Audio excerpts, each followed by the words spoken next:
Good morning, good morning, world. And after some deep, thoughtful music, we must say welcome back to yet another fun-filled episode here with us this morning on the Early Morning Sports Talk podcast as we embark upon what will be another great episode this morning. We thank you all for chopping it up with us, and we thank you in advance for a time that will be had. And so, yes, world, we are back like a shark attack, back like we left something, back like we ain't got no clothes on our back. And for the world is a better place when the Early Morning Sports Talk podcast is taking place. So thank you for tuning in with us this morning as we converse about the latest sports topics that have taken place from this week and will be upcoming this week. As a reminder, it is always a blast to have you all tune in and participate with us every weekend. We would like to remind you that every week we always like to begin our podcast by reminding our audience that the Early Morning Sports Talk podcast can be found on Facebook via our two Facebook pages, the Early Morning Sports Talk podcast community page, as well as additionally on our Early Morning Sports Talk podcast Facebook page. You can additionally find us on Instagram at EMSTP underscore. Again, on Instagram at EMSTP underscore. YouTube, Apple Podcasts, and Spotify as the Early Morning Sports Talk podcast, as well as our own Facebook pages via Brandon Price, Jamar Goodman, and Jones, as well as our guests for that weekend. Today is September the 13th of 2025. We have seen yet again another fascinating week in the sports world, where we saw our Chicago Bears blow a 17-6 fourth quarter lead to local kid and starred Minnesota Viking quarterback J.J. McCarthy in his first NFL start. Additionally, we will see the Green Bay Packers for a second week in a row take care of an NFC powerhouse Washington Commander football team and look very impressive at Lambeau Field with a dominant defense and a team that claims that seems to be clicking on all cylinders.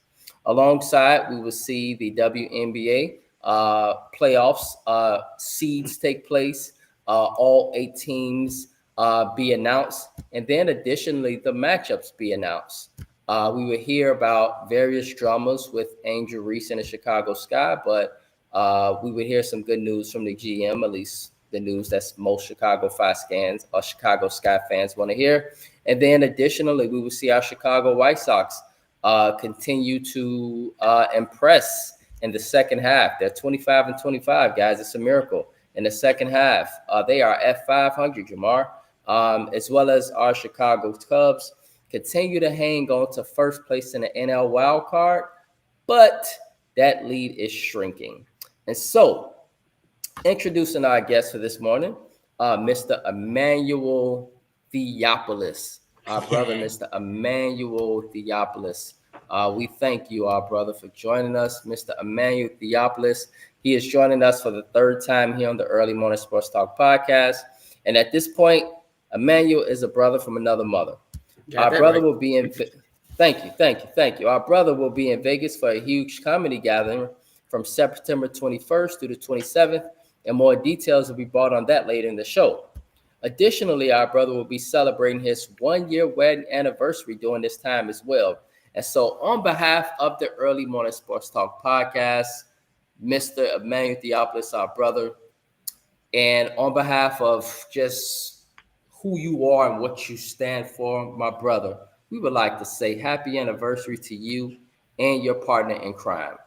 Appreciate that, as well man. as say, no problem, as well as say, good morning, sir. Yes. Yes, fantastic. Appreciate Yes, that. no problem. And we would additionally like to say, good morning, sir, and thank you for joining us on the Early Morning Sports Talk podcast. How are you this morning, my brother? I'm good, man. Good morning as always, man. I always enjoy coming in on and chopping up with my fellow Bears fans. I noticed the trader hasn't popped in yet, but I'm sure he'll be here soon. Yes, our brother. But it's always good to talk to y'all, man. I'll come back every time y'all invite me. Appreciate it, man. Appreciate it. And so, yes, with that being said, let's go ahead and let's begin our conversation this morning on the Early Morning Sports Talk podcast. Let's start with our Bears Vikings recap. And so, Jamar, we'll start with you, and then from there we'll follow with you, Emmanuel.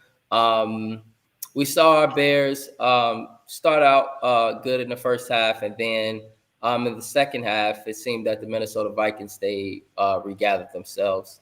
And so, just curious on this game, Jamar, and what you got from this game, from this. What do you say? Just what you get from the game, man, because the Bears, they're the Bears. Yeah. Dude, it reminds me of that meme. They had us in the first half. I ain't gonna lie. Dude. I don't know, man. Where to begin? Look, dude, if the game was scripted like the first drive, then the Bears, we rolling. We rolling. They came out hot. The offense moved the ball. Actually had an opening drive touchdown. We haven't had one of those in years, literally years. An opening drive touchdown. Like I was floored. I'm like, oh, okay, we gonna get used to this. Bet. Nah, but to really get into it, I mean, Caleb, good moments, bad moments. I'm still trying to be patient. He is young. This is technically his second year. Going to another offensive system, blah, blah, blah. As far as the running game or lack thereof, something got to give there. They got to be committed to the run. Like, all I know is the Ben Johnson that I saw in Detroit, they ran the ball. They also threw, but there's the staple and foundation of their offense was built on the run that allowed them to do play action and all these misdirections and everything else. And, DeAndre Swift is DeAndre Swift. He is who he is. He's not going to be anything more, and hopefully he's not going to be anything less. But you can only do so much with DeAndre Swift. Our 7th round pick, Cal Mago. I don't even know how to pronounce the last name at this moment. It's 7:18 in the morning, but nevertheless, the man was out there, I think, for 9 snaps, touched the ball once, and I don't understand that one. As far as the pass catchers, I know he missed DJ Moore a couple of times. But the thing is, you drafted, Colston DJ Loveland. Moore, we got to talk about him, Jamar, surely. We can. But the thing is, you drafted Colston Loveland with the 10th overall pick. I mean, he wasn't even really involved. You drafted Luther Burden III in the 2nd round. He's nowhere to be involved. Now you did, target DJ Moore quite a bit, and missed DJ Moore for probably a touchdown, and missed DJ Moore on a 4th down, going for it in the red zone. At least it seems like they're trying to get him the ball to a certain degree, but still we need more productivity between the two. Rome Odunze, it's like I just continue to see the flashes, but can we put it all together? The offensive line, at time I feel like within that first 15 plays that's scripted, they look great. But then there's time, especially, towards the 4th quarter, where it's like, here we go again. Like Caleb finally starting to get knocked on his backside. Yeah, once again, I'm glad it wasn't early and often, but still, after a certain time, going against that elite front 4, the front 7 that the Minnesota Vikings. Front 4, Emmanuel, and our couple viewers, we all know that Brian Flores is one of the best defensive coordinators in football, and he'll blitz the shit out of you. Mm-hmm. Yeah. And speaking of which, he didn't even really have to blitz that much. He didn't. But he blitzed 14 times in the second half, Jamar.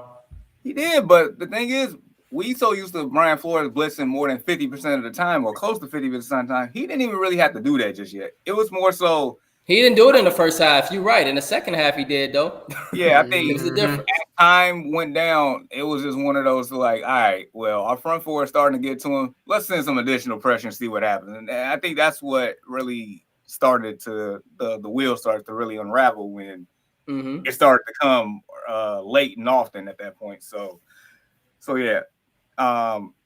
look, the Bears, I understand they was missing some key starters on defense between Jalen Johnson, TJ Edwards, Kyler Gordon, who is not going to play again this week. That's alarming. And that does hurt, and that sucks. But as we know, this is a next man up league, and heck, one of the backups had a pick six, so that was great to see too. But as far as our defense, they made McCarthy initially look like a rookie making his first start in the first half, and especially until that pick six in the third quarter or whatever, third quarter. Yeah, and after that, for whatever reason, they started to let this man get comfortable, and then you saw the confidence grow, and then all of a sudden he's starting to, hit the throws that I guess they were starting to see back in the combine and stuff, and maybe on some small film, because the man wasn't throwing the ball at Michigan at all. So I don't even know what film they even found to even draft this man this high, but they did. But anyway, I guess he started to show the flashes of why he was the 12th overall pick in that draft. And then when he hit Justin Jefferson for that touchdown, I'm like, that's actually a good throw. All right, I'm thinking like, all right, when they get back on offense again, let's let's get him. But no, that wasn't the case. He started to grow more and more confidence. It got bad. Like, this game got so bad for me. In the middle of the fourth quarter, I had to, for my mental health, I had to turn it off. I had to turn it off for a few minutes. I don't like this is I am not about to relive the same things that always been happening. I couldn't do it. I couldn't do it. So eventually I did turn the game back on when the Bears was down 10, 27-17, and they ended up scoring. And then, of course, they didn't choose to elect the onside kick. I understand the reason, but if you're going to do that, at least kick the ball out the end zone so the 2-minute warning doesn't happen. And, of course, our sorry kicker, who has no leg at all, couldn't kick it out the end zone. And so that whole debacle right there. And missed the field goal, too. Who knows if he made that field goal, they'd probably go, probably a different outcome. But that part, too. So, yeah, man.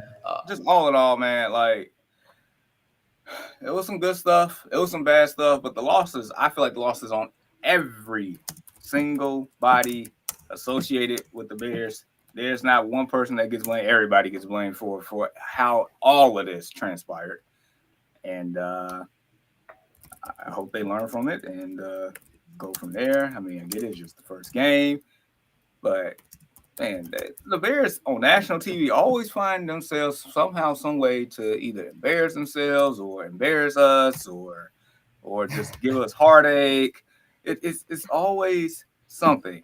And yeah, for my mental health, I did turn it off for about half the fourth quarter. I couldn't do it. I was following it on my phone as far as a little game cast, but I couldn't physically watch it with my own two. I couldn't do it. So. Wow, that must be something really heavy, man, when people turn off the Bears games for their mental health. This must be like something that's really, really, really serious, man, with the Chicago Bears. Brian Flores, I mean, he blitzed the shit out of Caleb Williams the second half. But it was obvious in the game, Emmanuel. I don't know to our viewers if you guys watched as well, the Bears game. But it was obvious.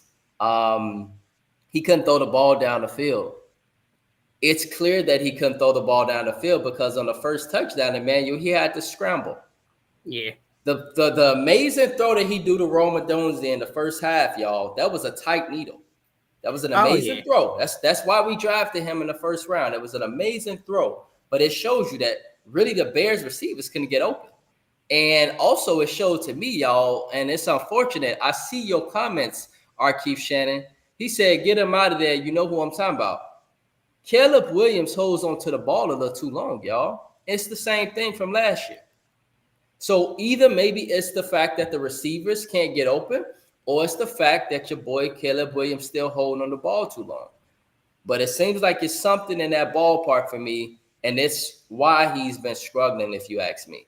And so, Emmanuel, my brother, what's your thoughts on the game? All right, so I tuned in like I do every Sunday, and I noticed we did the reverse of what we normally do.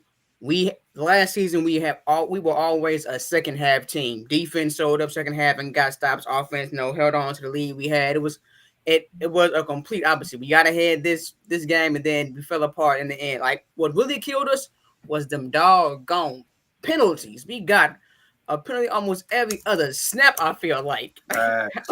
Like, what are y'all doing right now? And then I'm in a few fan groups on the book, and a lot of them like, oh, start Badgett. Now, nothing against him, Baggett. Nothing against Baggett, but like the wins and the flashes of greatness we saw in preseason is just that, preseason. You're playing against the backups. You're not really playing against the starters. Like, you're not taking away anything from what he did in those games, but this fandom, at least the fandom on the book that's in the group I'm in, are so quick to throw away a QB because he's not putting up Manning numbers, Brady numbers, Jalen Hurts numbers. What's San Francisco? I'm looking Mahomes numbers out the gate, and it's like we got to build today. Y'all can't. Yes, and what TJ Strauss. CJ Strauss. Sorry, CJ Strauss. Yeah, he had a a really whack game. He was terrible. Last season they made their playoffs, and that was his rookie year. But right. That's not that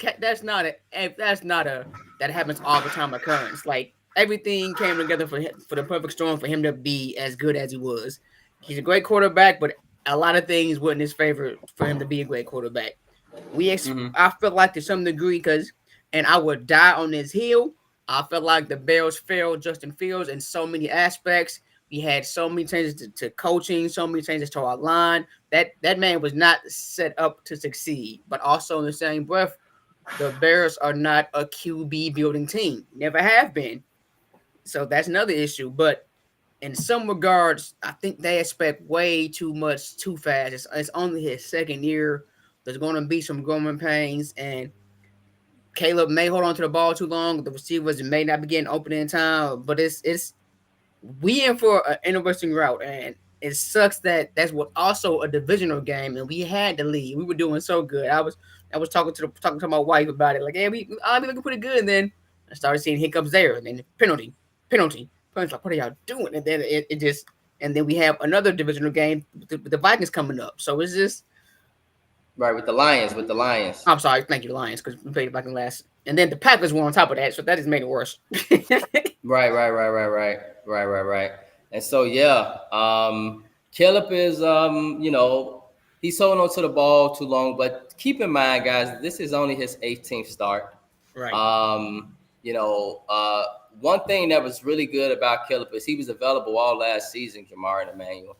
To our viewers, he was available, and so that's a really good sign that he wants to be out there and he wants to continue to progress and grow and get better.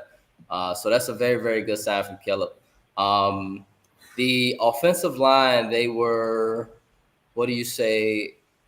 okay. I just felt like that. Additionally, he got rushed a lot too, and so with him getting rushed a lot, it didn't give him enough time to really comfortably sit back there and throw the ball to his receivers. The one receiver I did see that did really good was Rome Odunze. He had a really, really good game.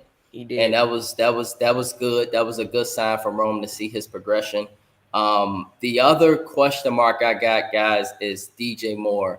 And I wish Ian was on here. I really wish he was here because Ian is a big, big, big DJ Moore fan. And I'm just tired of seeing screens being thrown at him. They threw screens to him again this game. And he had a really good catch. He had a really good run, one of those good passes. But I need to see more from DJ. I need to see more from DJ Moore. Jamar, I need to see more from DJ Moore. Wait, Jamar, do you get it? I need to see more from DJ Moore. That's not, but I just want to just to be fair, it's not like, I feel like a lot of it's not on DJ Moore for us to want to see more DJ Moore, because there was times in that first quarter where Caleb would check it down, and if you actually look, like DJ is wide open down the field but he wouldn't even like throw it. He wouldn't rip it. No, this is facts. I was looking at that and I seen one play, Jamar. I'm like, damn, DJ was wide open in a time. Yes, like, and it's been a few times in that game. That man is wide open. Either he didn't rip it or he missed them. Yeah. So I think the opportunity is there. The ball just got to get from point A to point B. That's just what it is. Right. So I feel you. Right. Yeah. And so Caleb, he got to get rid of that ball. And if he do, I think the Bears beat the Vikings it wouldn't even been that close, y'all. But when you do those type of things and you hold on to the ball and you give a team life and you give them momentum, then anybody can wake up. If the game is stagnant and it's a low scoring game, well, you know, when you give up 21 unanswered points in the fourth quarter, I was like, what do you expect to happen? What do you really expect to happen? You know, in the fourth, not even the first 21 unanswered in the fourth quarter, including that's running the ball like he Justin Fields out here for a touchdown. Like, what are we doing? Right. Yep. And so,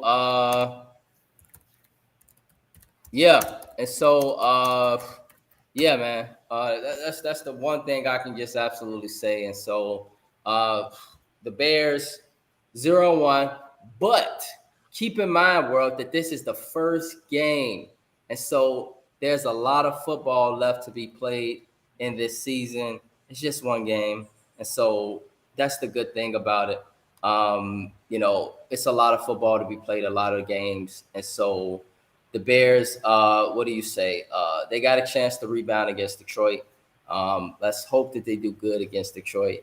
I was very, very, very unoptimistic about this schedule this year because I looked at it and for me, it was one of the hardest schedules in the league. Yeah. And so this is going to be a pivotal game for the Bears. Even at the second game, the Vikings game, I know it was the first game. That was a pivotal game too, in my opinion, because it was at home. But we're gonna see. We're gonna talk about the Bears again shortly. So with that being said, let's talk about some teams, y'all. The Vikings, they took care of business. They won in the division. The Packers took care of business. They 2-0. Beat two good teams. First 2 weeks. The Philadelphia Eagles, they took care of a stingy, pesty type Cowboys team that was giving them problems, and they found a way to still overcome the Eagles in a championship pedigree. Maybe we can say, but I'll say those are the top three. With the Commanders as well, they could seem to be a perennial threat in the NFC. But anywho, the question is, guys, in your opinion, who is the team to beat in the NFC? And so, Jamar, we'll start with you, and then Emmanuel will go with you as well. Emmanuel, by the way, is that a Bears jersey you got on? I know this AD. Oh yeah, custom made, bro. I love it. Can I see it? Yes, sir. Oh yeah, let me stand up real quick. Y'all get a better angle of it. 1 second. Make sure I control myself. But yeah, it's got the custom made. Got the little Chicago flag. Oh yeah, back here. Yeah, it's dope, man. I love it. Right, and it got your last name on the back, not Monty Booker, right? Yep. Okay, cool. Yep. Okay. Oh, not Monty Booker for that one.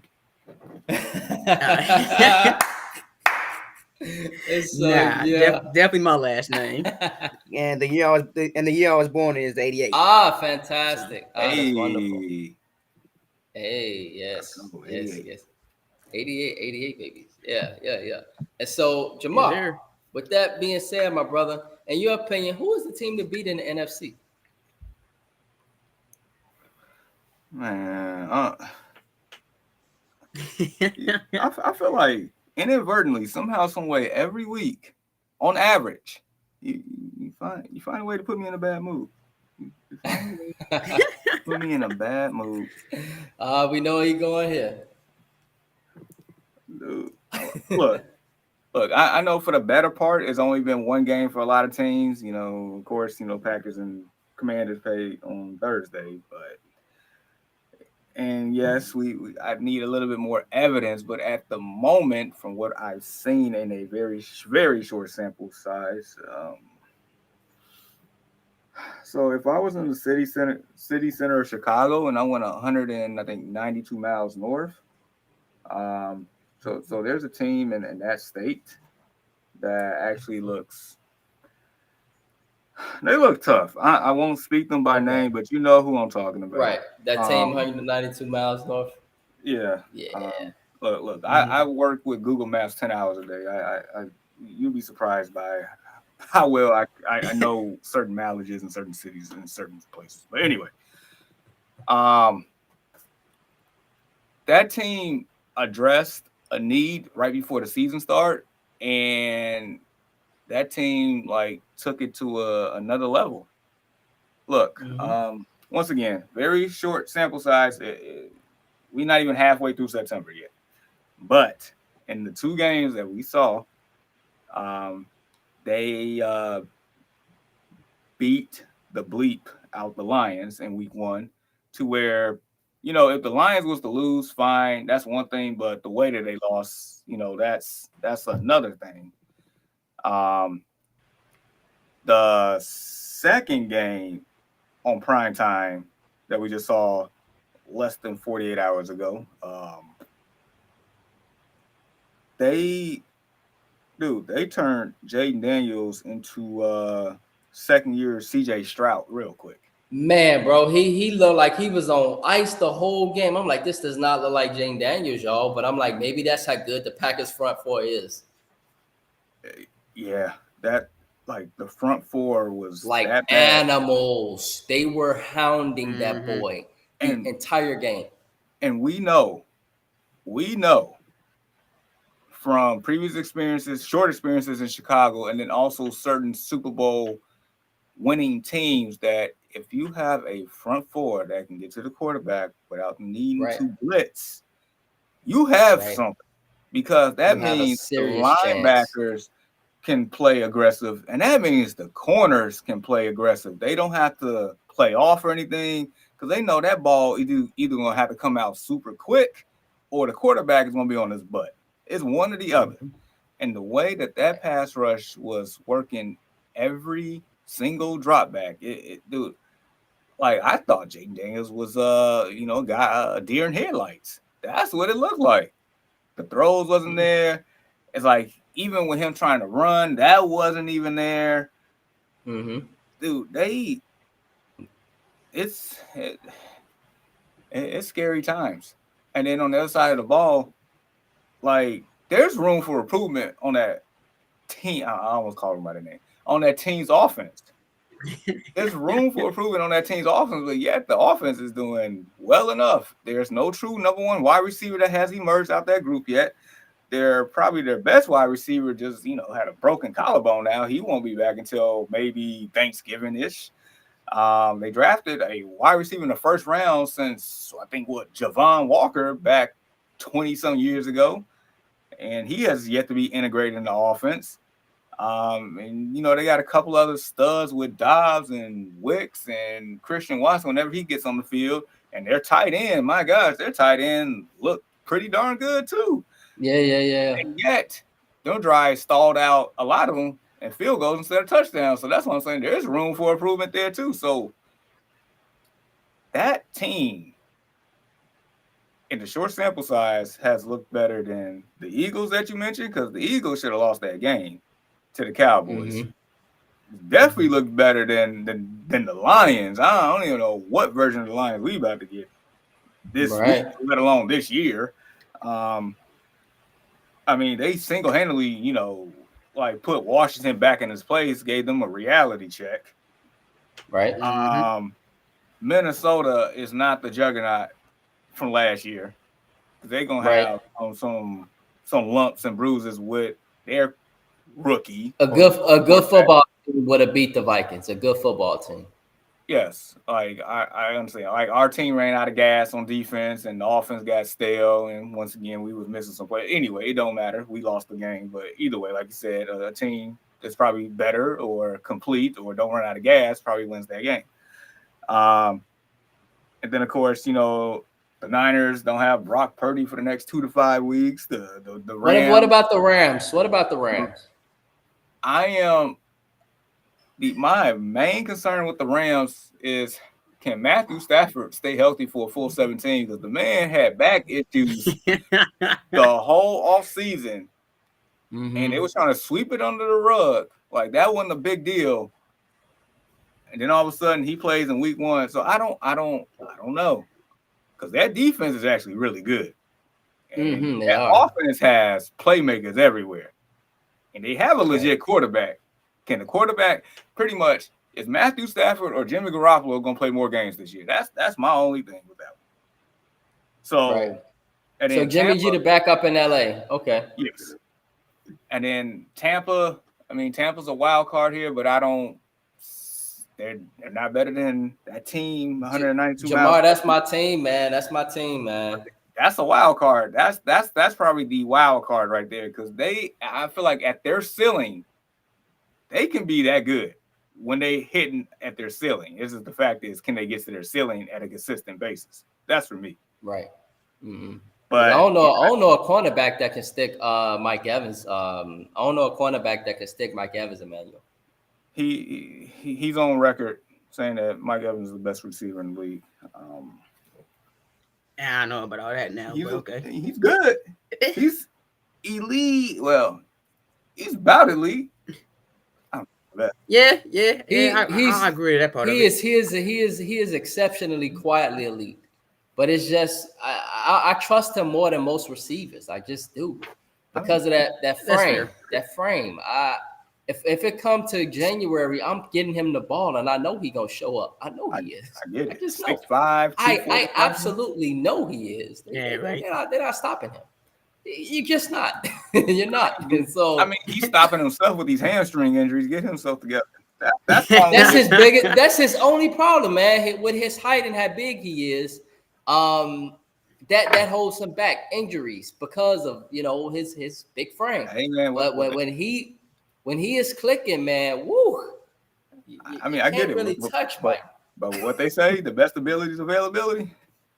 But he has been available, guys. Last year he was available. I know he was injured some parts of last year, but overall he missed like 3-4 games. He missed a quarter of the season.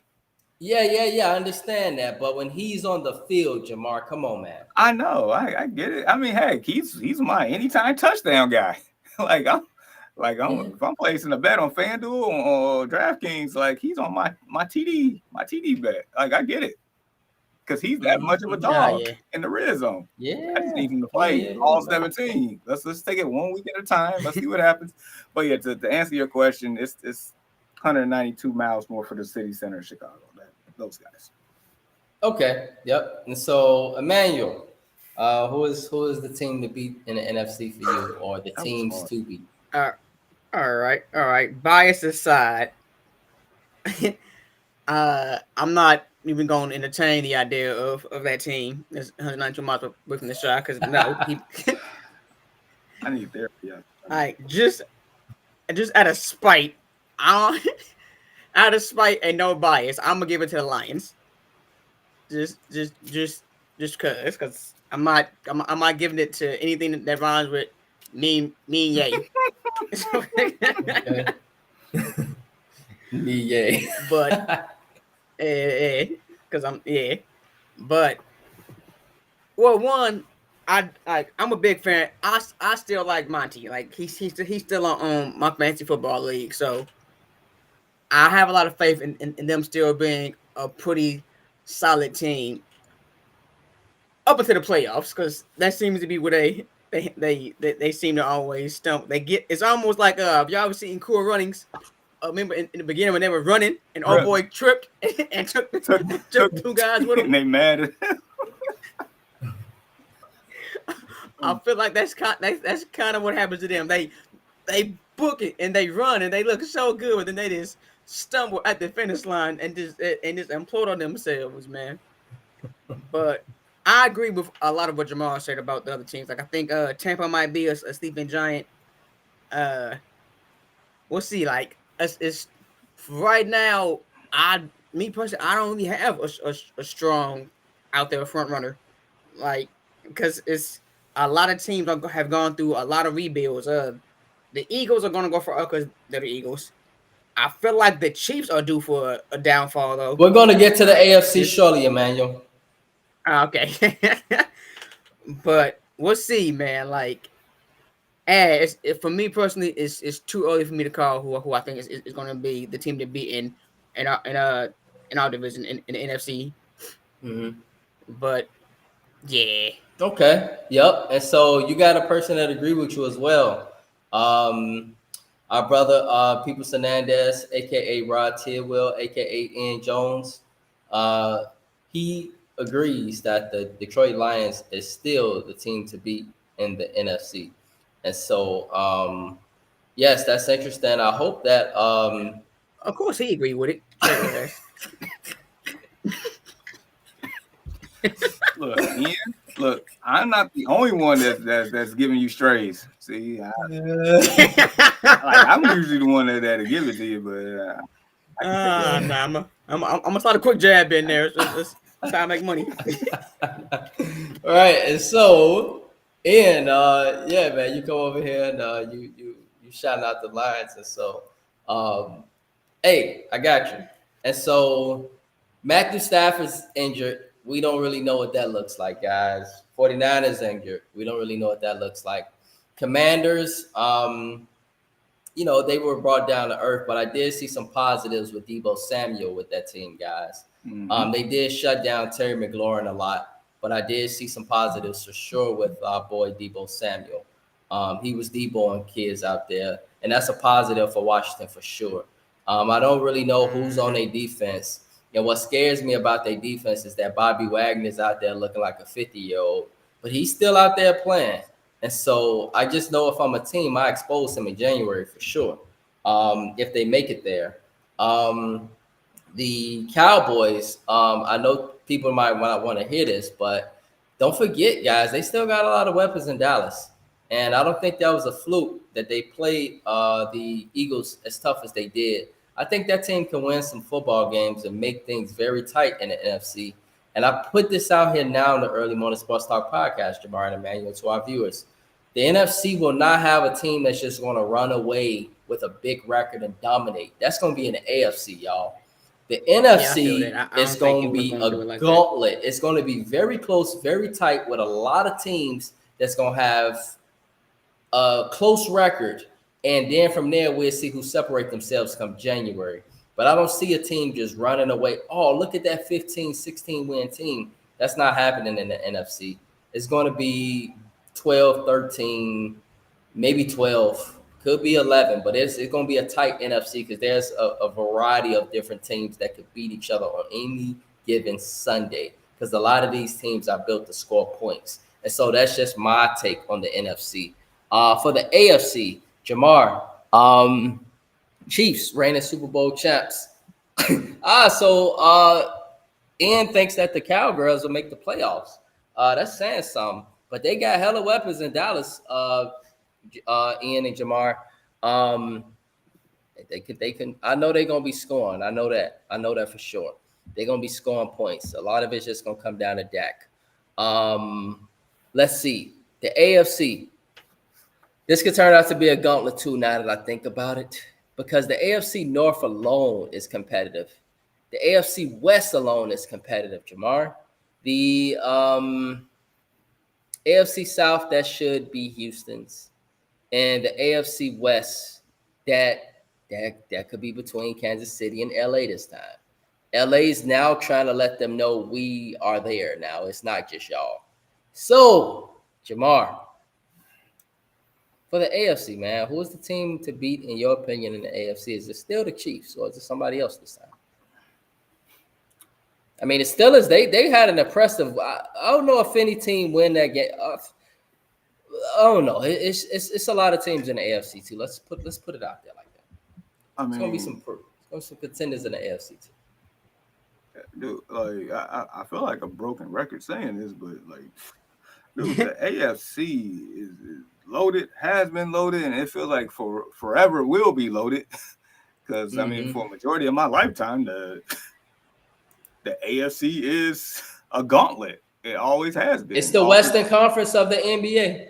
Yes. Yeah, I feel that. It is, dude. Like, it's to the point to where it's hard for me to pick that one team. Like, I was in the NFC, I was able to isolate that one team that's near the Upper Peninsula of Michigan. And this one here,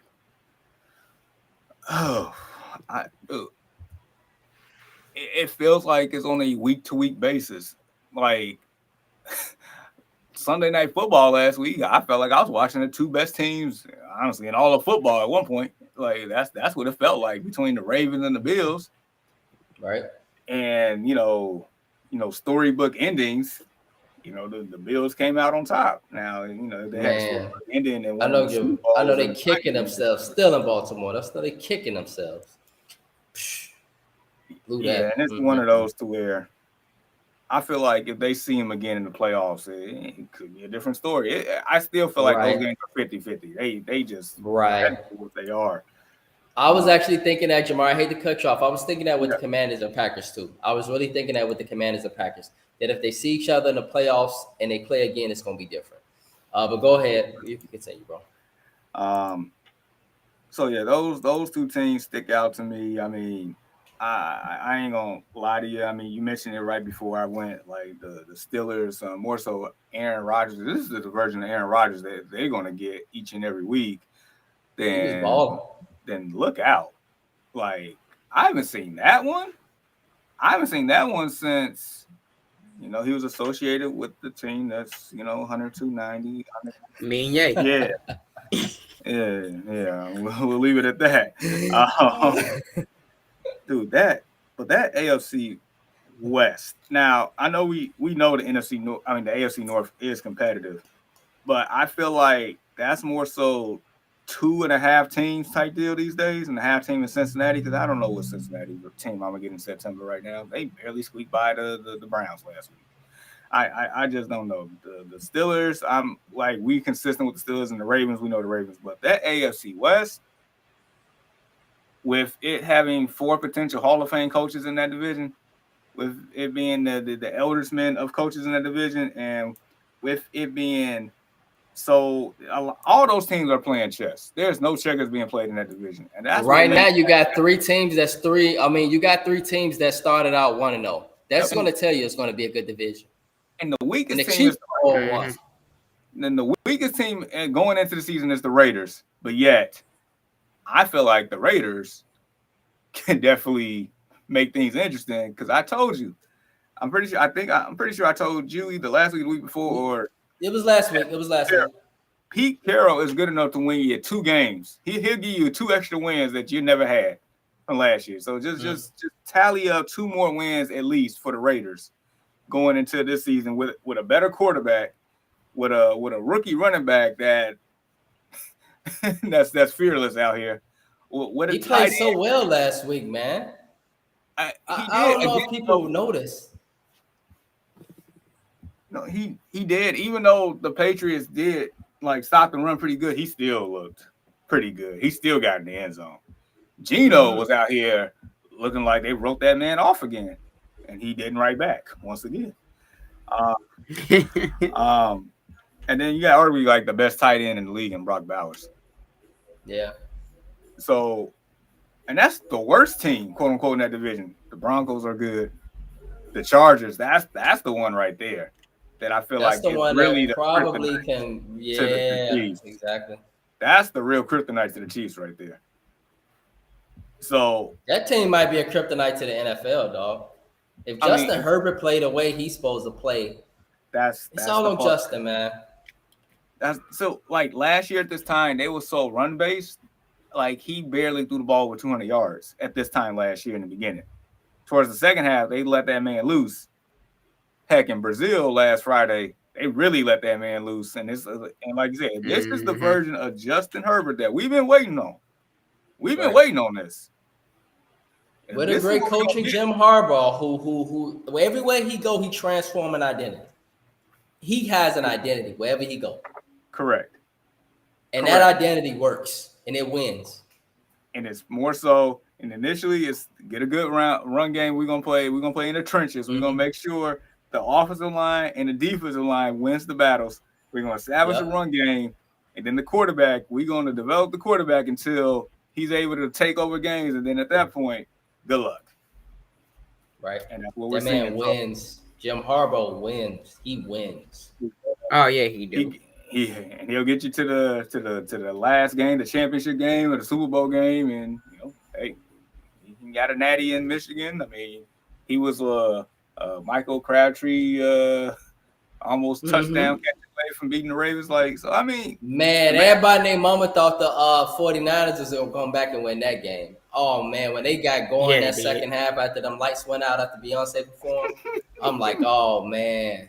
I'm like, the Niners, here they come. Y'all remember Ray Lewis was shaking in his legs. He was shaking. He was scared.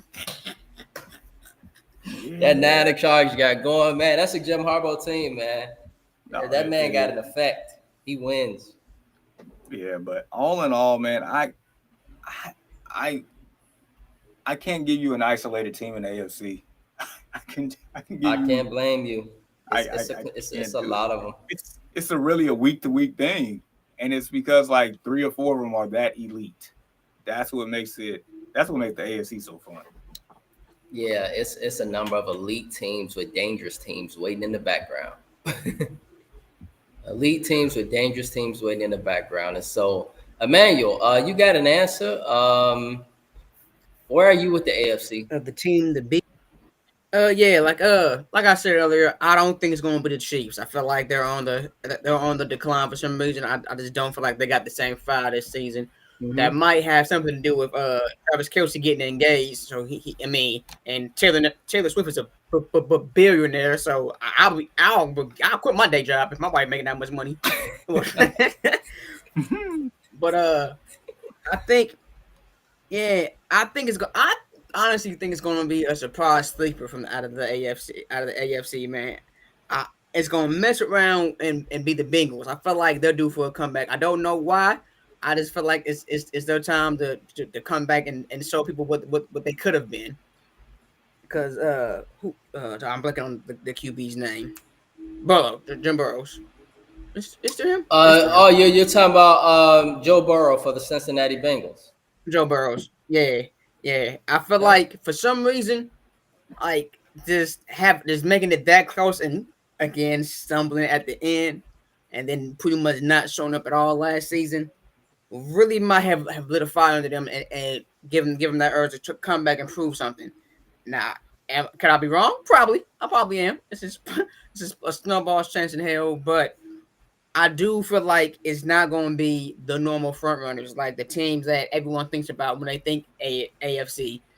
I think they're due and like Jamal was saying, they're a strong division to begin with, but I feel like they're due for an upset. It's going to be somebody that no one sees coming, and my money's in the Bengals for some reason.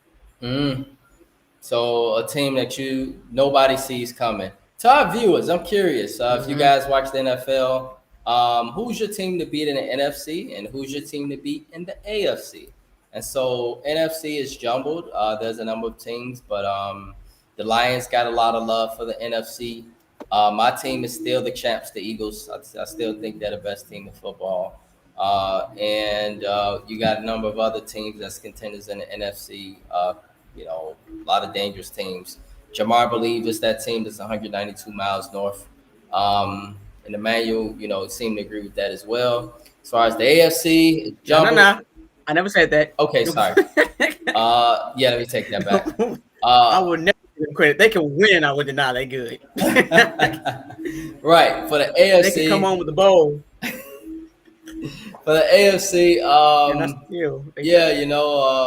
it's jumbled for Jamar. I for the AFC, it's tough, man, because part of me just want to go with Baltimore, but part of me knows that Buffalo got their card.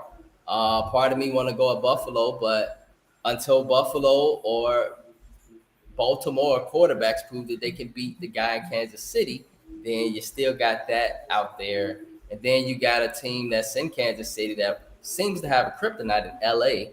And then you just got a lot of dangerous teams such as the Steelers and some other teams that could potentially, mess things up, such as the Broncos. And hey, I know people don't expect this team to go nowhere, but I just want to put it out here, Jamar and Emmanuel. I know people think that Houston might run away with the South, but I think Indianapolis might give them a little bit of a run for their money.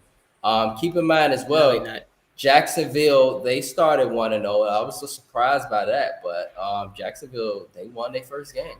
But Indianapolis, one thing I like about Indianapolis is a strong run game and two grown man receivers. They got 6'4", 6'5" receivers, and they could be dangerous threats downfield, and you can lob them the ball. So you basically got 3 fast tight ends on the field for this team. And so it would all depend on Daniel Jones. But I just want to put that out there that Indianapolis could be a bit of a pest for the Houston Texans in the AFC South. I really think that could be possible. Some people might think it might be Jacksonville, but I don't think Jacksonville is there. But if, Trevor Lawrence plays good, they could win a few games. But I do want to say this as well. I don't know for this year if there's going to be an elite team that's just going to come out and dominate and win 15, 16 games. In the AFC or NFC, a lot of these teams are really good. And it's going to be an any given Sunday type of season. That's just my opinion. And so I don't know if you guys got any further thoughts on that, but Jamar, you got anything else to add on that, bro?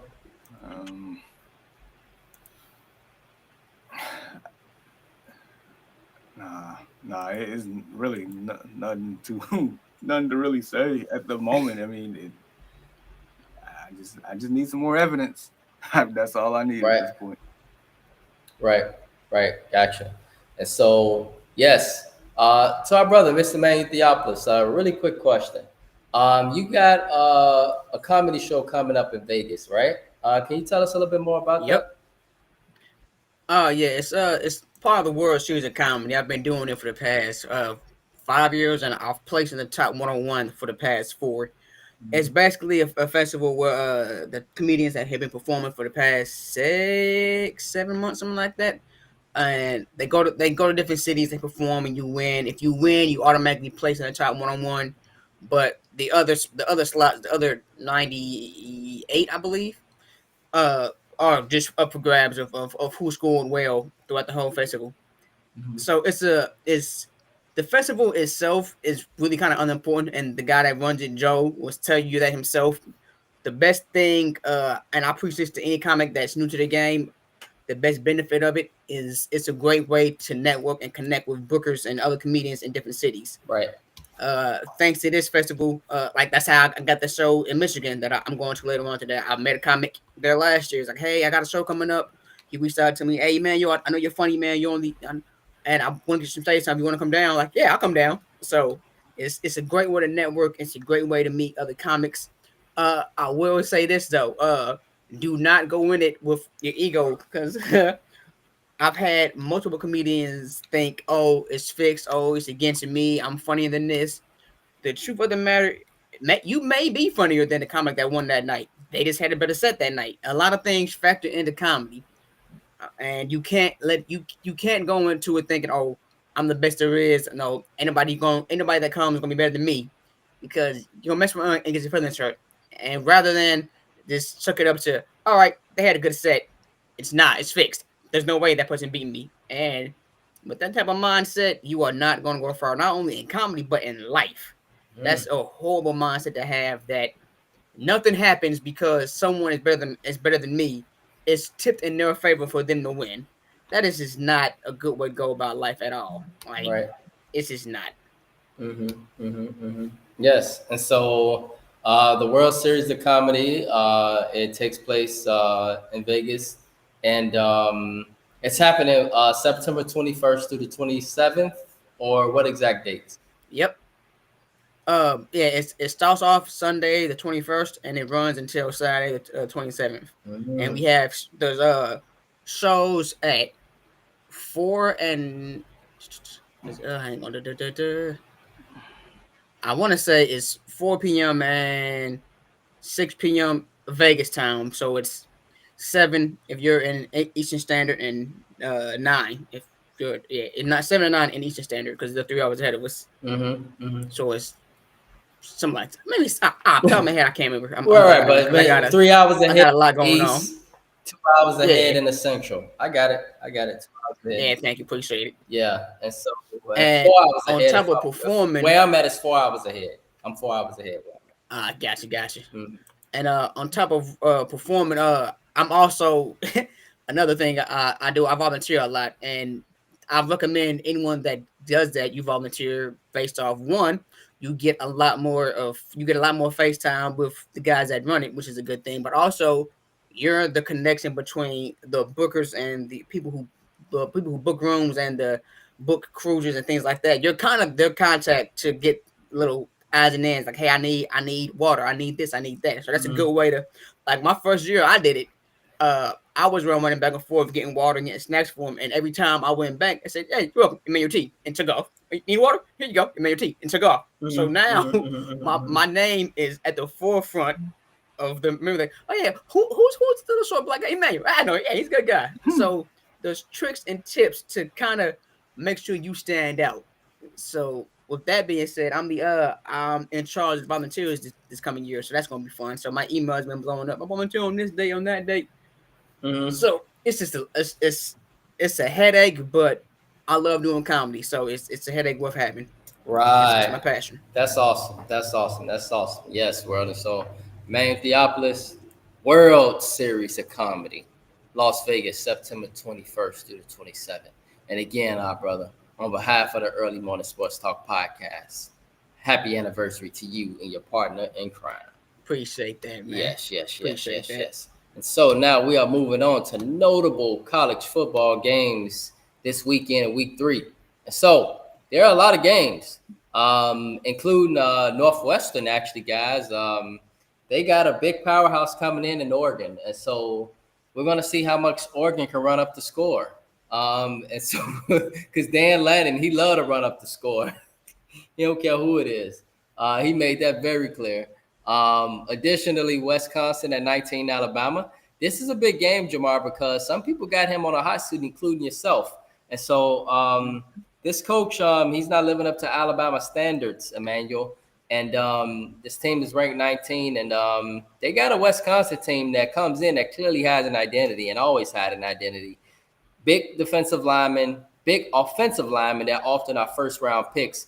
Big, fast, strong running back that's often a first-round pick. That's what Wisconsin does. And big wide receivers that love to run block.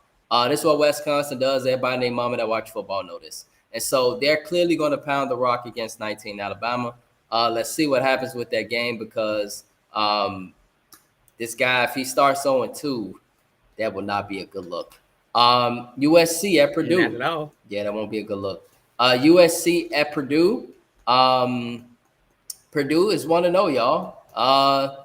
18 USF at 5 Miami. So Southern Florida, they went out and they pulled a big upset, Jamar, at Florida. Florida fans were shocked. But USF, I mean, they're in the South just like Florida, just like Miami. And they at Miami. 18 USF at number 5 Miami. Big game. SEC, Texas A&M. They going to number 8 Notre Dame.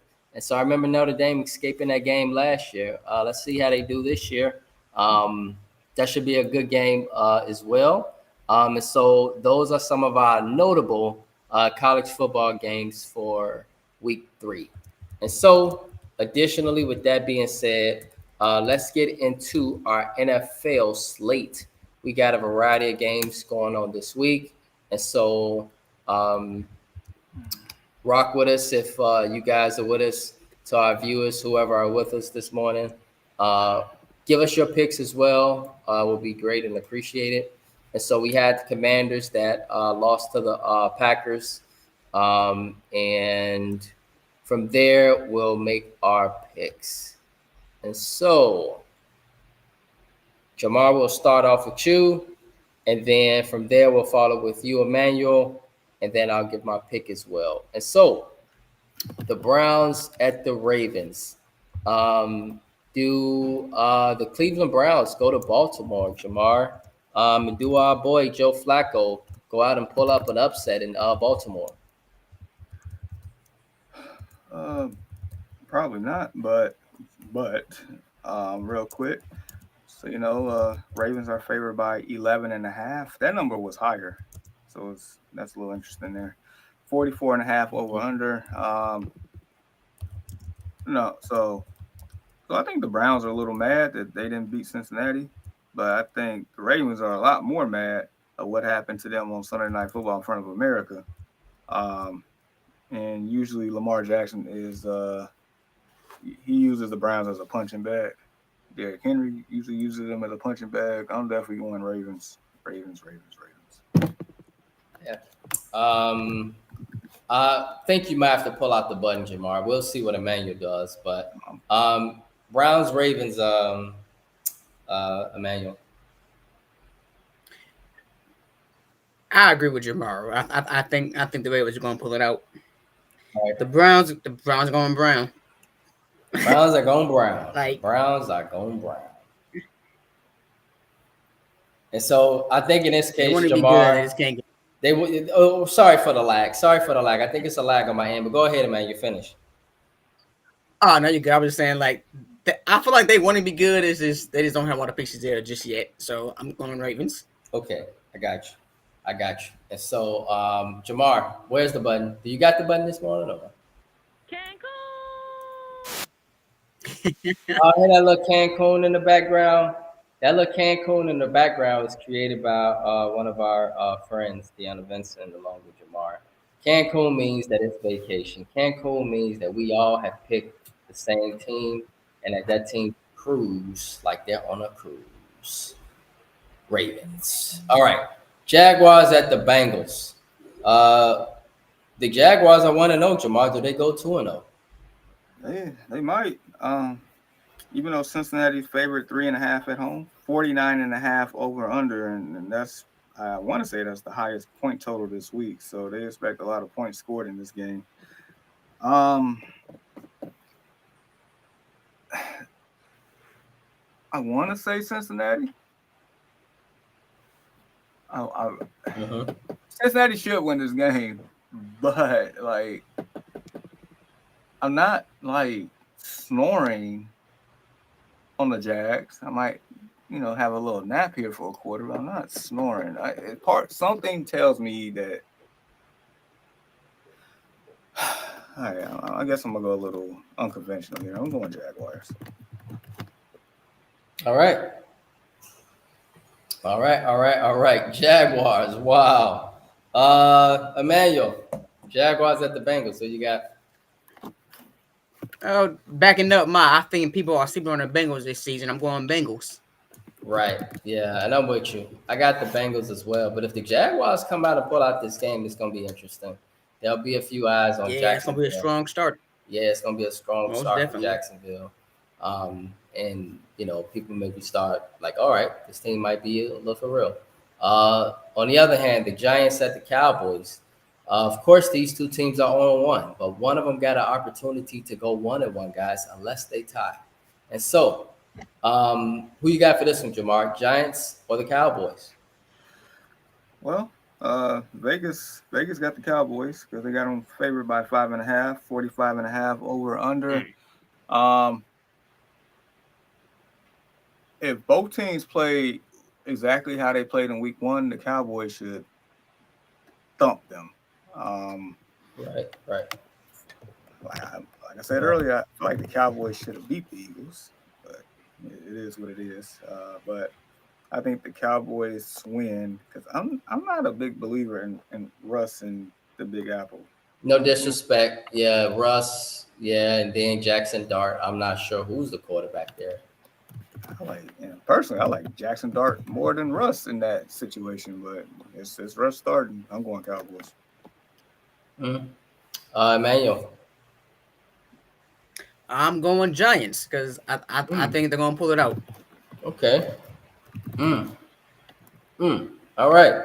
I'm with you, Jamar. I got the Cowboys. Cowboys play the way that they played week 1. They just got too many weapons. It would take a lot for the Giants.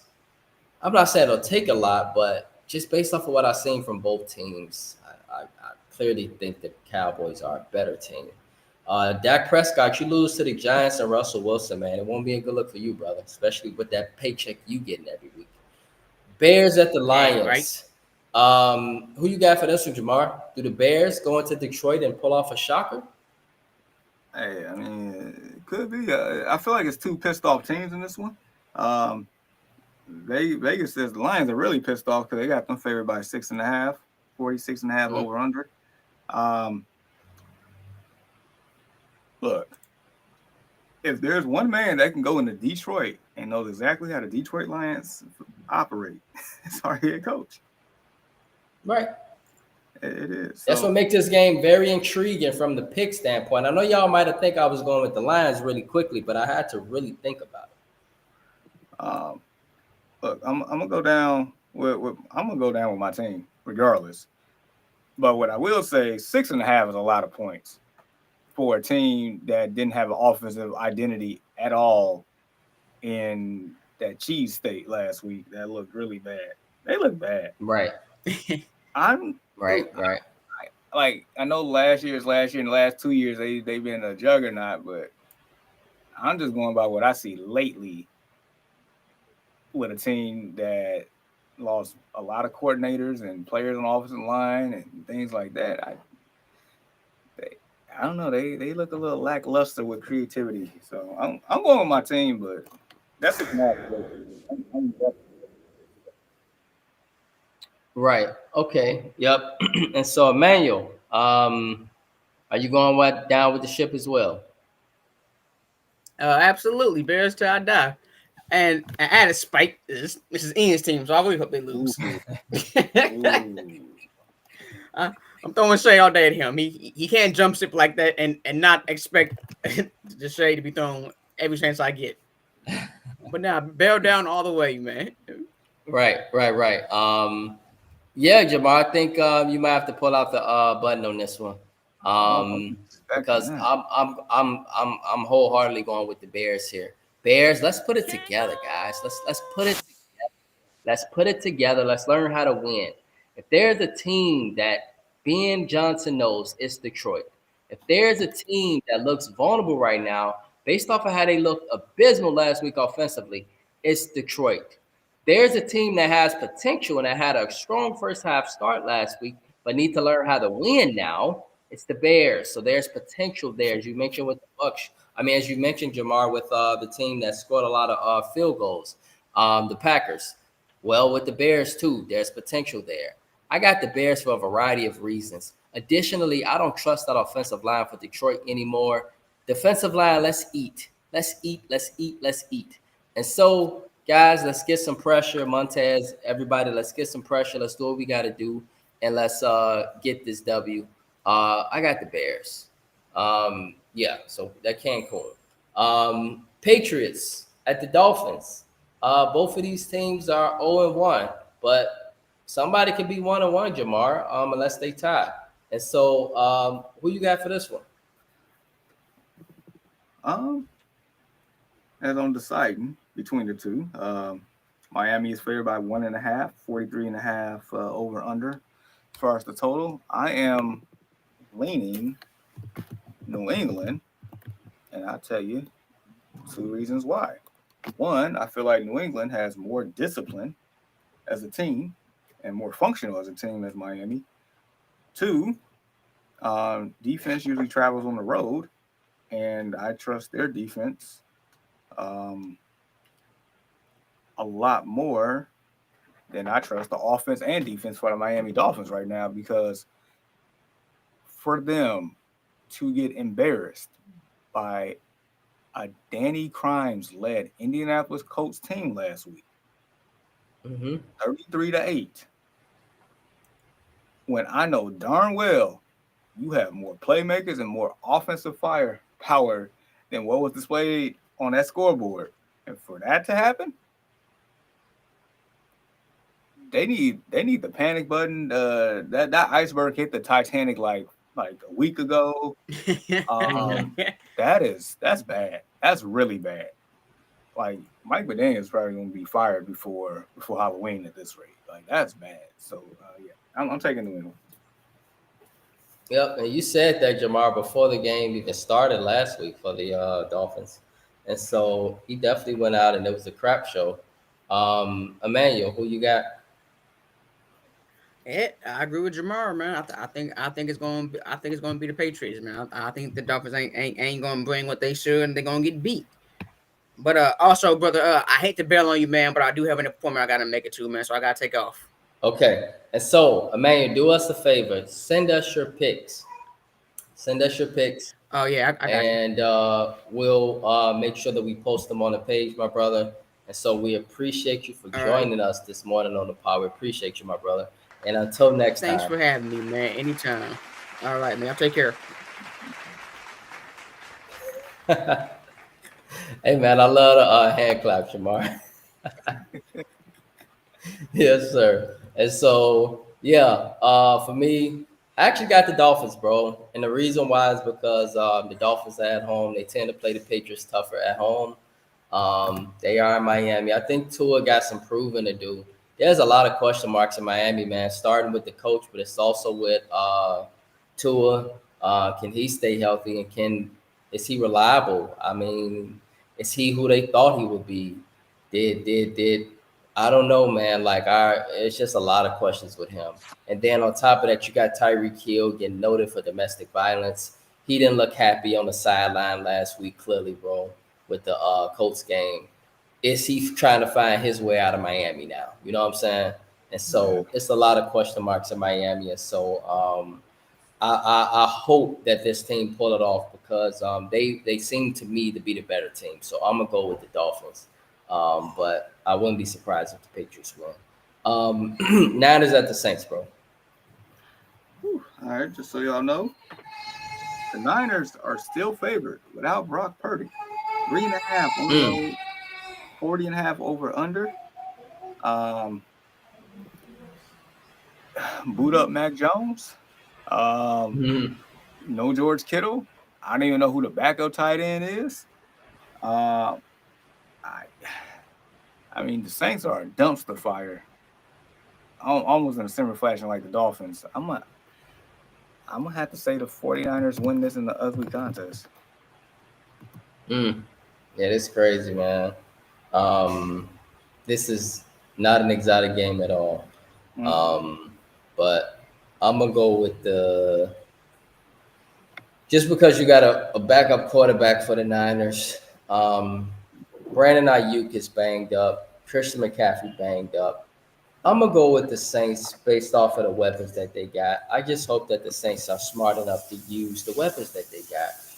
Just use the weapons that you got, and you could move the football. Just give them the football and see what they can do with it. And so I think this is a big game for Taysom Hill, my bro. And so I think the Saints pull this off. I think Taysom Hill, this is a game where he's going to have to just win the game. And so I got the Saints, actually. The Bills at the Jets. This game used to not be sexy for years in the past, bro. But I think this game is a bit more sexier than what people think because I think this is going to be a really good game, Jamar. I think it definitely has the potential of being a good one. I mean, so Vegas got the Bills favorite 6.5 on the road going to the Jets. That's a lot. 47.5 over under. I mean, it does have more appeal because what we saw last week, what we witnessed last week, the Jets should have won that game, and they didn't. Yeah. And of course, you know, we root for our boy Justin, and I hope he continue to have success in New York. Now he does have a juggernaut here in the Buffalo Bills, who's arguably the best team in football. And I guess arguably has the best player in football at their quarterback position. So I'm gonna still go with the best player in football, but I feel like that's 6.5. That's a lot. I would not take that. I think this game will be close, very close. Might come down to a game with field touchdown, whoever got the ball last type deal. If we see the version of the Jets that we saw last week. Right. But yeah, I'm gonna go Bills because I think they get it done. But still, I'm looking forward to it. Right. Yeah, I'm with you. I'm gonna go with the Bills as well, but I definitely don't have the warm and fuzzies. And the reason why I don't is because I'm taking that from you, Jamar. The reason why I don't is because the Jets actually got a lot of weapons too, low key. They got great weapons on defense as well. They are at home, and the Bills' defense, they don't seem to be all that elite. The Bills will give up points for sure. And so, with that being said, I think the Jets can score a lot of points this game. And so, I see an exciting game here, but I'm gonna go with the Bills. Go ahead. Yeah, I'm sorry. I'm with you because I'm curious to see what Joey Bosa, the newly acquired Bill, is going to do when Justin Fields is running read options and just scrambling around. And I'm just curious to see how that plays out because, like you said, that defense for Buffalo isn't all bad. No, they're not. They looked awful last week, giving up 40 points. They're not all that great. They weren't even that great last year. It's just Josh Allen and that offense is that elite. And so the Jets, I think, has a really good chance to win this game. But if you ask me who pulls it out, I think it is the Bills and the greatness of Josh Allen. He, just win this game for them. But I'm excited for this game. I'm gonna watch that on my NFL Pass. And so Seahawks at the Steelers. Who you got for this one, bro? Whew. I guess revenge game for DK Metcalf. Steelers, our favorite 3.5 at home, 40.5 over under. I'm gonna go Pittsburgh. It's just, even though teams traveling from the West Coast towards the East Coast type deal, and we seen it last week with the Raiders going all the way to New England. The Raiders did their thing, but that's still a tall task. But also, once again, if we see the version of the Steelers that we saw last week, if Aaron Rodgers looked like that Aaron Rodgers, look out. But I got the Steelers. Right. It makes it very tough on teams. I'm additionally with you. I'm gonna go with the Steelers at home as well. They seem to be the better team. But hey, this kid did a lot of great things in Minnesota last year, Sam Darnold, and so the Seahawks played a tough game last week. They fell short, but going on the road all the way to Pittsburgh, I think it's a tall task. The Rams at the Titans. Who you got for this one? I know this is a team that's going east again, but I think the Rams are the better team. But you got the Titans pulling this out at home, Jamar? Probably don't. But I don't know about that 5.5 favorite of the Rams. Like when you get numbers like that, 5.5 on the road, it's like a trap. Because for instance, last week the Bengals was 5.5 point favorite on the road at Cleveland. We saw how that turned out, 1 point game. But anyway, 41.5 over under. No, I got the Rams winning this one. I'm always intrigued these days by the Titans because I think Cam Ward is that guy. It's just that team sucked. So, right. Yeah. Right. Yep. Sad for the Titans. I can't name anybody on the team really right now outside of the guy that came from the Chiefs and Cam Ward.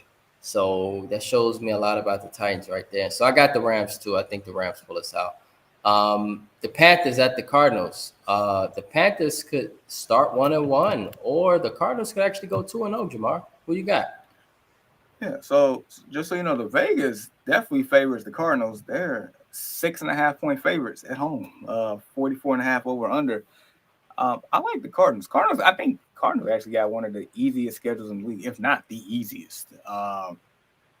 And this is make it or break it year. I guess technically both quarterbacks, but I think more so for Kyler here. I think their defense had gotten better in the offseason with additional pieces there. And Panthers looked bad last week. That was like the first version of Bryce Young again. Like, no, give me the Cardinals. Bryce Young, and this is the make it break it for him. Make it or break it year for him for sure. if he don't get his stuff together in a few weeks, he's going to be benched. That's how bad it is for him. So I'm sure that second string quarterback is getting a lot of reps right now. But I got the Cardinals. I believed in the Cardinals. I believe in them. And I think it's a team that is brewing with some good weapons.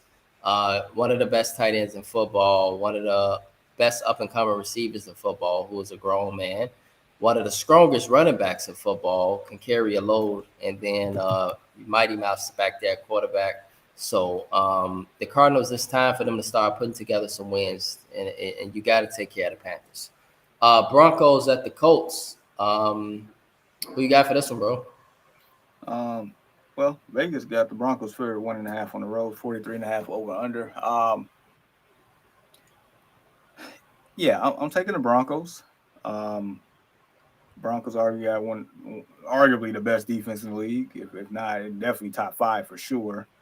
And I don't believe Danny Crimes or Daniel Jones is going to do what he did to the Dolphins to that Broncos defense. Even though they're at home, I don't see it. I don't. I think Bo Nix has a good day. I think RJ Harvey, J.K. Dobbins have a good day. I think that defense eats too many Broncos. Right, and I'm with you. I got the Broncos as well. Who win this game, man? I want to spend a special shout out to the Broncos quarterback because when he came out of college, a lot of people weren't so excited about him. People expected that team to be a bad team last year, but they came out of nowhere. And Sean Payton, he let go of Russell out of anger. He clearly was not happy with Russell. But that team drafted a quarterback, and look at him now, Jamar. Look at him now. And so they got a chance to go 2-0, and I think they should go 2-0. But that's going to be a tough football game, Jamar. That's going to be a really good game because the Colts ain't just no slouch. So I'm telling you, them big receivers, one of the more elite running backs in football, they're going to make it tough for sure in Indianapolis. Eagles at the Chiefs. Wow.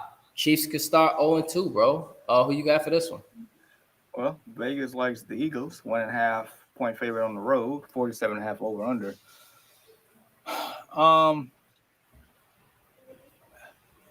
Based on what I've seen,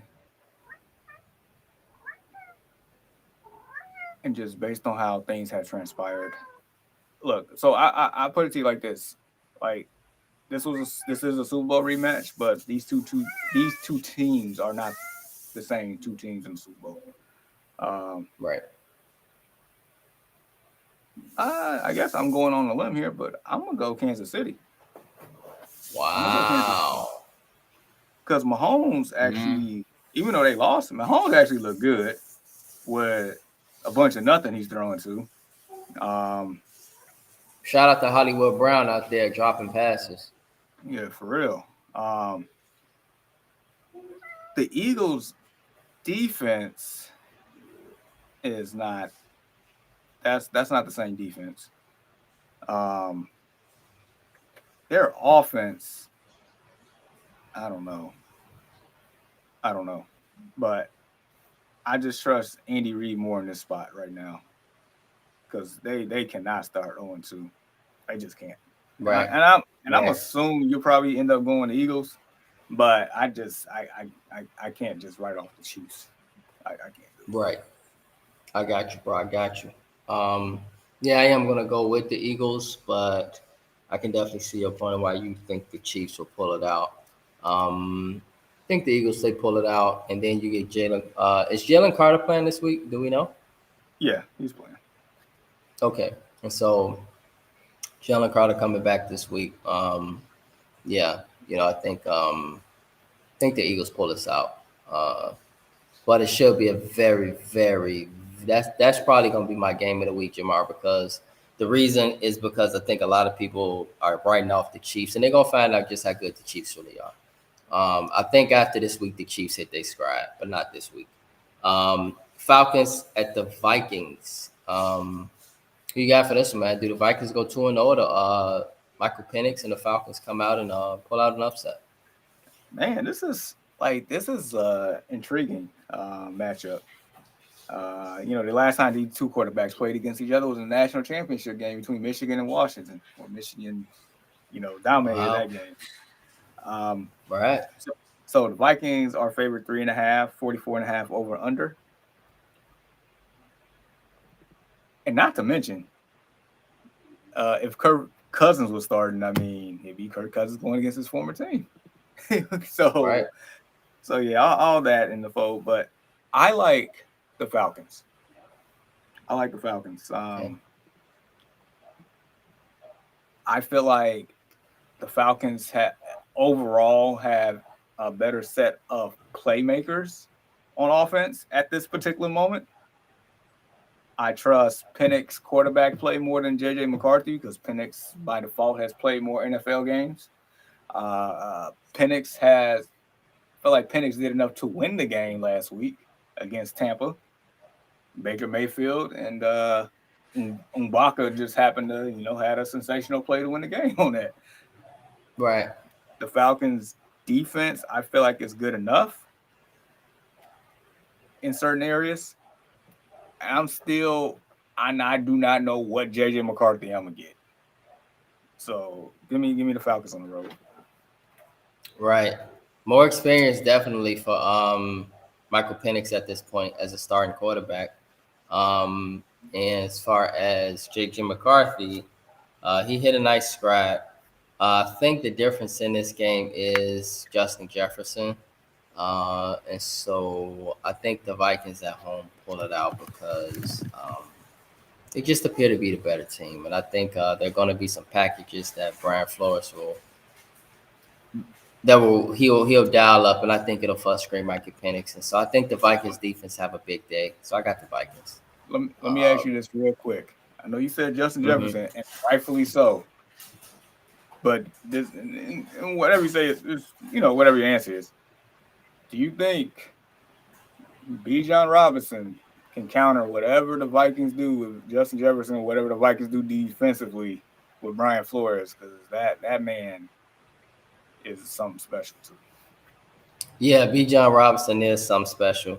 If the Falcons can run the ball, then yeah, you can't blitz. And so if the Falcons have a good day running the ball, it changes everything that Brian has to do. Absolutely. But I'm banking on the fact that Bijan Robinson, even if, let's say, he has a good day and he goes out and he pounds the rock, I still think Justin Jefferson can counter that because Justin Jefferson is Justin Jefferson. And so I don't know if this game is going to be a lot of fireworks. I don't know. But I do know Justin Jefferson will get a touchdown. I know that. Okay. All right, well, I know that. I guess we're going to bank that one. And so, yeah, I got the Vikings, but it should be a very good game. Bucks at the Texans. Who you got for this one, bro? Monday Night Football. Well, Vegas likes Houston, 2.5-point favorite at home, 42.5 over under. I like Tampa. It has nothing, it's more so Tampa as an overall team. And if I'm really highlighting different advantages here, Tampa's front four against the Texans' offensive line. Because that offensive line for Houston is not fixed. And you saw how bad Houston looked last week against the Rams. And the Rams was getting after them like it was nothing. Right. And then Baker Mayfield, the Bakers man, is not scared of any moment at all. So, yeah, give me the Bucks. Right. Give me the Bucks too. I'm with you. It's gonna be a tough game for the Bucks though, because they in Houston. This is a team that still got some weapons there. It's been a playoff team, and one of the ascending quarterbacks, and so. But his problem is he playing against my boy Mike Evans. And so I'm not saying. I'm not saying I'm picking the Bucks every week. I'm not saying that. But what I am saying is that I'm picking the Bucks this week. And that means I'm gonna be probably picking them a lot. And so I got the Bucks, but I think the Bucks go in and take care of a good Houston team that I think Jamar will eventually rebound.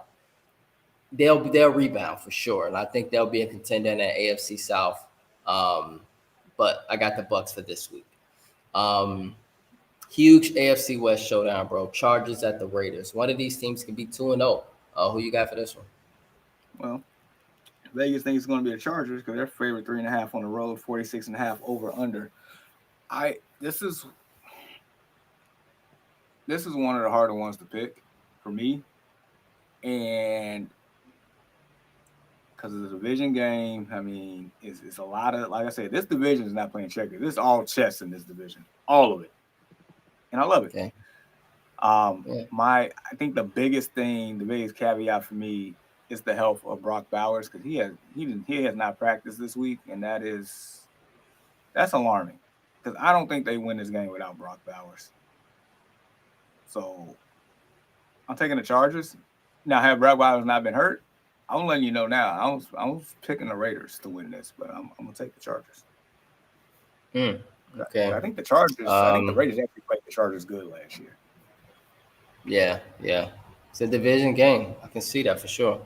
I'm gonna go with the Chargers as well. I think the Chargers are on a mission, one of the better teams, and they got a chance to go 2-0. I think they pull it out in a close fashion. This will be a very tight game, a good game. I think a mistake by Geno late makes that Chargers defense, do what they usually do. And it's a Jim Harbaugh team. So I got the Chargers in a very, very good game. And so with that being said, my brother, that concludes our NFL picks. And so, my brother, we got, let's see, one important thing to talk about in this regard, the shooting of Illinois native and right-wing politician Charlie Kirk. He was assassinated at Utah Valley State University.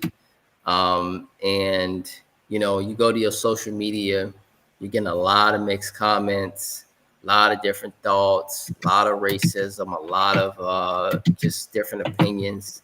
And so, Jamar, I want your opinion, bro. You got any message for this entire situation or any thoughts on this?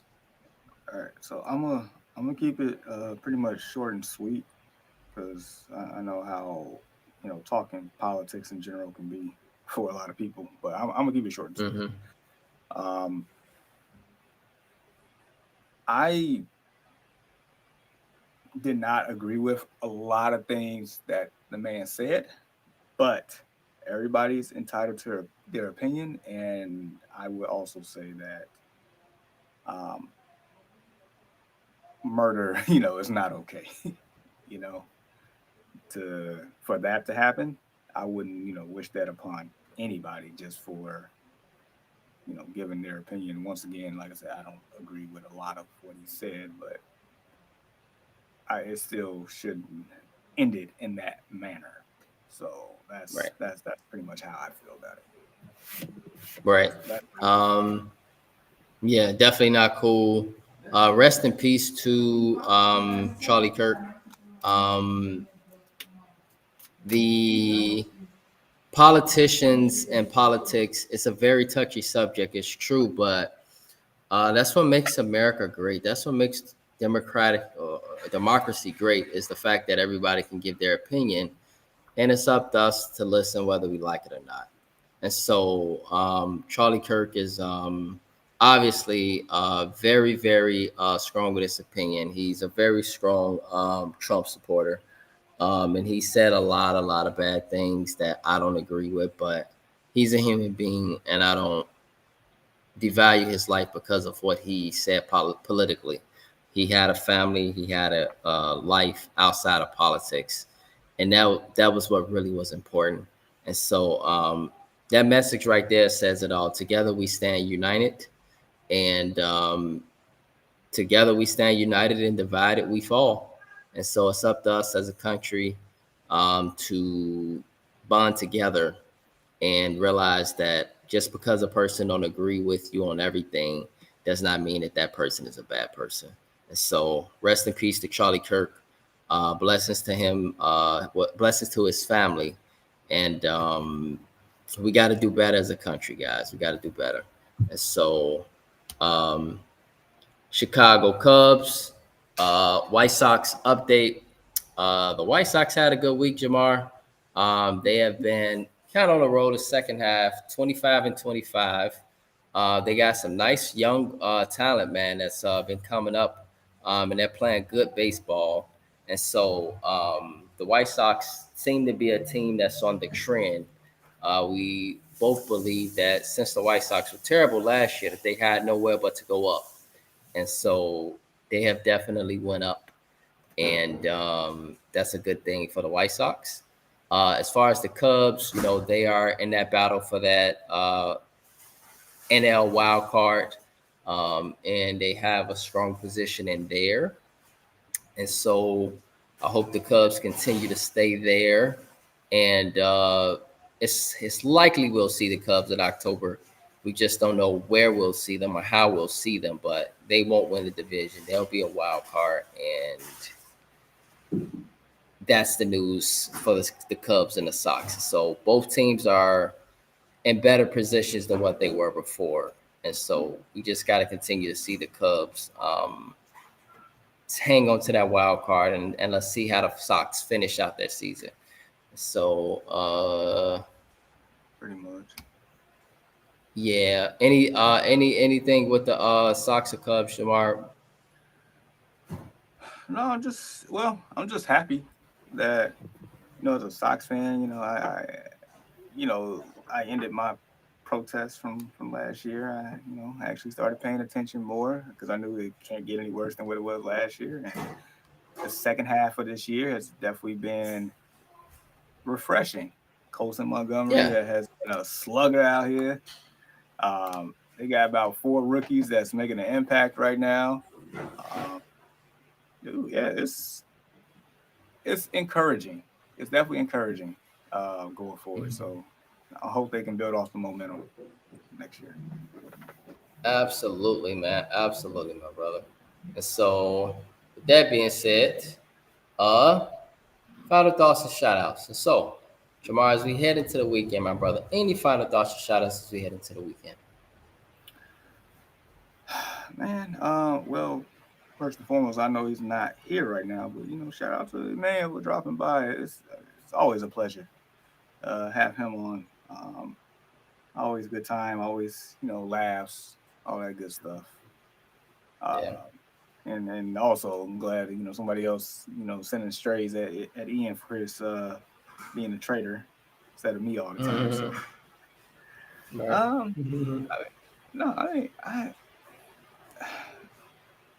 I don't know, man.